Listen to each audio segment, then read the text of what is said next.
Welcome back to my channel. React ప్లేలిస్ట్లో next concept components. Components అనేది కూడా చాలా చాలా important basic concept in React. What are React components? Components in React are reusable building blocks of a UI. They are independent. Components అంటే code blocks అన్నమాట. Reusable building blocks అంటే ఒక్కొక్క మనకి ఒక్కొక్క కోడ్ మనము ఒక్కొక్క యూఐ మనము ఒక్కొక్క కంపోనెంట్ లోపల ఒక బ్లాక్ లోపల పెట్టేసి ఈ బ్లాక్స్ అన్నిటి కూడా ఒక పేజ్ లోపల మనము ఏం చేస్తామంటే మనము మొత్తము అడ్జస్ట్ చేస్తామన్నమాట. అంటే ఇప్పుడు మనకి ఎగ్జాంపుల్ ఇక్కడ నేను ఒకటి చేశాను. ఇక్కడ న్యావ్ కంపోనెంట్ అని, హెడర్ కంపోనెంట్ అని, సైడ్ బార్ కంపోనెంట్ అని ఇవన్నీ కదా. ఒక్కొక్కటి ఒక కంపోనెంట్, ఒక బ్లాక్ అనమాట. ఇది అన్నిటిని ఏం చేస్తూ ఉంటుంది రియాక్ట్, ఎప్పుడు కావాలో అప్పుడు అది దాన్ని లోడ్ చేస్తూ ఉంటుంది అనమాట. ఇది self contained functions or classes that returns JSX to render parts of a web page. Components make it easier to manage and reuse code. ఇది మనము ఒక కంపోనెంట్ ఒక యూఐ తీసుకున్నాము. ఒక యూఐ గురించి ఒక కంపోనెంట్ రాసాము, ఒక ఫంక్షనాలిటీ కానివ్వండి, ఒక యూఐ కానివ్వండి.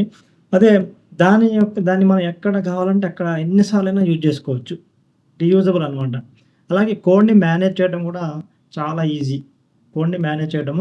చాలా ఈజీ అనమాట.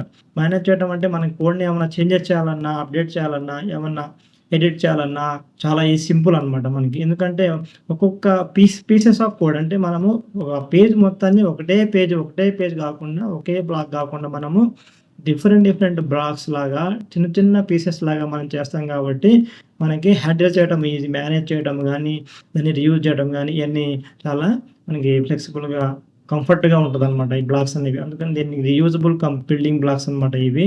మనకి ఏదైతే ఒక ఇల్లు కట్టినప్పుడు ఎలాగైతే మనం ఒక్కొక్క ఇటుక పేస్తే ఒక గోడ అయిపోద్ది, 4 గోడలు పెడితే ఒక ఇల్లు అయిపోద్ది కదా. అలాగే కంపోనెంట్స్ పేర్చుకుంటూ మనము పేర్చేసి మొత్తం ఒక అప్లికేషన్, ఒక వెబ్ పేజ్ని మనము తయారు చేస్తాం అనమాట ఇది.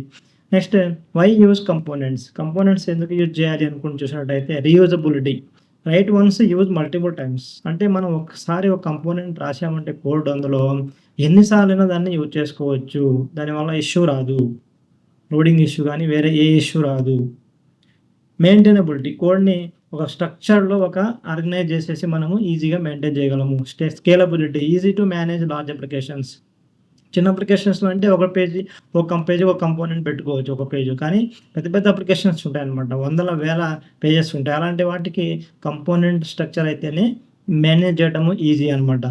ఎందుకంటే మనకి కోడ్ అనేది చాలా చిన్న పీసెస్ చేస్తాం కాబట్టి ఆ ఇష్యూ వచ్చినా సరే దాన్ని ఫిక్స్ చేయడము చాలా సింపుల్ అనమాట. పర్ఫార్మెన్స్ కూడా ఎలా ఉంటుందంటే దీంట్లో ఈ కంపోనెంట్స్ మనం వర్చువల్ డౌమ్ అని చెప్పేసి ఒక ఫ్యూచర్ ఉంటుంది రియాక్ట్లో, అది వాడతాం అనమాట. అది కంపోనెంట్స్కి చాలా పెద్ద ఫ్యూచర్ అనమాట అది.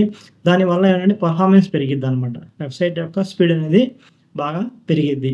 Types of components based on responsibility. అంటే కంపోనెంట్స్ యొక్క రెస్పాన్సిబిలిటీ బట్టి, కంపోనెంట్ యొక్క ఫ్యూచర్ని బట్టి మనకి 2 రకాలుగా మనం చేసుకోవచ్చు.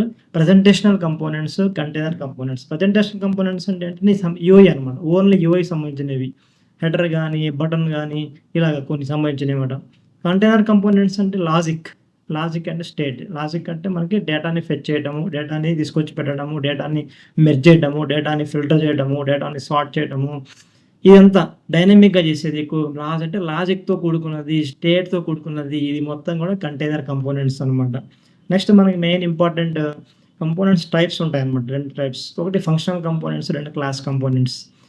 ఫంక్షనల్ కంపోనెంట్స్ వీటిని మోడర్న్ కంపోనెంట్స్ అంటారు, క్లాస్ కంపోనెంట్ని ఓల్డ్ కంపోనెంట్స్ అంటారు. ఎందుకంటే మనకి రియాక్ట్ ఎప్పుడైతే ఇంట్రడ్యూస్ చేయబడ్డదో ఆ రోజుల్లో మనకి ఫస్ట్ క్లాస్ కంపోనెంట్సే ఉండేవి, ఫంక్షనల్ కంపోనెంట్స్ తక్కువ ఉండేవి కానమాట.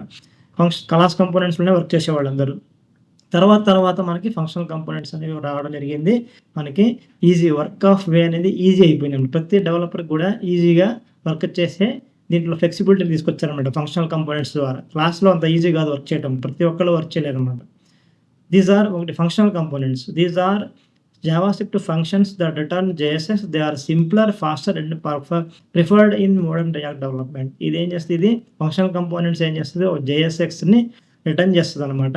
JSX అంటే ఏంటి, మనకి HTML ప్లస్ JavaScript కలిపి మనం రాసేదాని విధానాన్ని JSX అంటారు కాబట్టి ఇది రిటర్న్ చేస్తుంది. ఇది సింపుల్గా ఉంటుంది, మనకి కోడ్ కూడా ఫ్లెక్సిబిలిటీ ఈజీగా ఉంటుంది.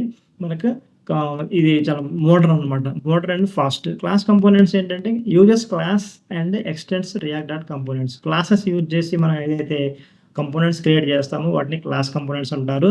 ఫంక్షనల్ కంపోనెంట్స్ అంటే ఫంక్షన్స్ యూజ్ చేసి మనము కంపోనెంట్స్ క్రియేట్ చేస్తే ఫంక్షనల్ కంపోనెంట్ అంటారు. ఒక కంపోనెంట్ అంటే ఏం లేదు, ఒక ఫంక్షన్. ఒక కంపోనెంట్ అంటే ఒక function. Code complexity simple and readable. Code complexity అనేది చాలా తక్కువ అనమాట ఫంక్షనల్ కంపోనెంట్స్‌లో. అంటే చాలా ఫ్లెక్సిబుల్‌గా ఉంటదనమాట. అదే క్లాసెస్‌లో కోడ్ కాంప్లెక్సిటీ అనేది చాలా ఎక్కువ. చాలా కష్టంగా ఉంటదనమాట. అయితే uses this dot state and this dot set state. Class కంపోనెంట్స్‌లో మనము డేటాని మేనేజ్ చేయాలంటే, డేటాని అప్డేట్ చేయాలన్నా, డేటాని మ్యానిపులేట్ చేయాలంటే దిస్ డాట్ స్టేట్ అని చెప్పేసి, దిస్ డాట్ సెట్ స్టేట్ అని చెప్పేసి ఇవి ఫంక్షన్స్, ప్రీ డిఫైన్డ్ ఫంక్షన్స్‌ని మనము వాడతాము. Uses react hooks. ఇక్కడ ఫంక్షనల్ కంపోనెంట్స్‌లో హుక్స్ అని చెప్పి ఒక పెద్ద కాన్సెప్ట్ ఉంటది. చాలా పెద్ద ఫీచరు. ఈ హుక్స్ వల్లనే ఫంక్షనల్ కంపోనెంట్స్‌కి అంత మంచి ఇంపార్టెన్స్ అనేది ఇవ్వడం జరిగింది. హుక్స్ అనమాట. For state and life cycle. స్టేట్‌ని మేనేజ్ చేయడం కోసం, అంటే స్టేట్ అంటే ఏం లేదు, డేటాని మేనేజ్ చేయడం కోసము, అంటే మ్యానిపులేట్ చేయడం కోసము. అలాగే లైఫ్ సైకిల్ అని చెప్పేసి ఉంటుంది. డేటా యొక్క లైఫ్ సైకిల్ ఉంటుంది. లైఫ్ సైకిల్ అంటే ఏం లేదు. మనిషి యొక్క లైఫ్ సైకిల్ అంటే ఏముంది? మనిషి పుడతాడు. ఫస్ట్ పుట్టుక. రెండోది మధ్యలో పెరుగుతాడు కదా! Middle age. అంటే బాల్యం తర్వాత మిడిల్ ఏజ్ ఇదంతా అంటే సెకండ్ స్టేజ్. థర్డ్ స్టేజ్ ముసలోడైపోవడం, తర్వాత చనిపోవడం. ఇది థర్డ్ స్టేజ్. ఫస్ట్ పుట్టడం, తర్వాత బతకడం, మూడోది చనిపోవటం. ఇది లైఫ్ సైకిల్. మనిషి యొక్క లైఫ్ సైకిల్. ఆ కంపోనెంట్స్ కూడా లైఫ్ సైకిల్స్ ఉంటాయన్నమాట. కంపోనెంట్స్ కూడా లైఫ్ సైకిల్ ఉంటది. ఫస్ట్ కంపోనెంట్ క్రియేట్ చేయడము, రెండోది కంపోనెంట్‌లోని డేటాని అప్డేట్ చేయడము, మూడోది కంపోనెంట్‌ని డిలీట్ చేయడము. ఇది కంపోనెంట్ యొక్క life cycle method. Life cycles అనమాట. దీనికోసం కొన్ని మెథడ్స్ వాడతాం మనం. అది ఎక్కడంటే క్లాస్ కంపోనెంట్స్‌లో వాడతాం అనమాట. ఫంక్షనల్‌లో ఉండవు. ఆ ఫంక్షనల్‌లో ఆ మెథడ్స్ వాడకుండా లైఫ్ సైకిల్ మెథడ్స్ అన్నీ కలిపి మనకి హుక్స్ రూపంలో ఇవ్వడం జరిగిందనమాట. హుక్స్‌ని మనం ఓన్లీ ఫంక్షనల్ కంపోనెంట్స్‌లోనే వాడతాము. క్లాస్ కంపోనెంట్స్‌లో వాడము. No need for this keyword. Functional కంపోనెంట్స్‌లో దిస్ కీవర్డ్ అవసరం లేదు. దిస్ వాడొచ్చు. కానీ క్లాస్ కంపోనెంట్స్‌లో మనము ఏదైనా స్టేట్‌ని మనము హ్యాండిల్ చేయాలంటే, స్టేట్‌ని యాక్సెస్ చేయాలన్నా, అప్డేట్ చేయాలన్నా దిస్ అని చెప్పేసి వాడతాం. దిస్ డాట్ స్టేట్ అని చెప్పేసి వాడతాం అనమాట. అలాగే పెర్ఫార్మెన్స్ అనేది ఫంక్షనల్ కంపోనెంట్స్ చాలా ఎక్కువ క్లాస్ కంపోనెంట్స్ కంటే కూడా పోలిస్తే. రీయూజబిలిటీ గానీ ఏదైనా సరే క్లాస్ కంపోనెంట్స్ కంటే పోలిస్తే, కంపేర్ చేస్తే ఫంక్షనల్ కంపోనెంట్స్ అనేవి చాలా better performance, better readability, better flexibility అని చెప్పేసి చెప్పొచ్చనమాట. ఇది కంపోనెంట్స్‌లో టైప్స్. Thanks for watching.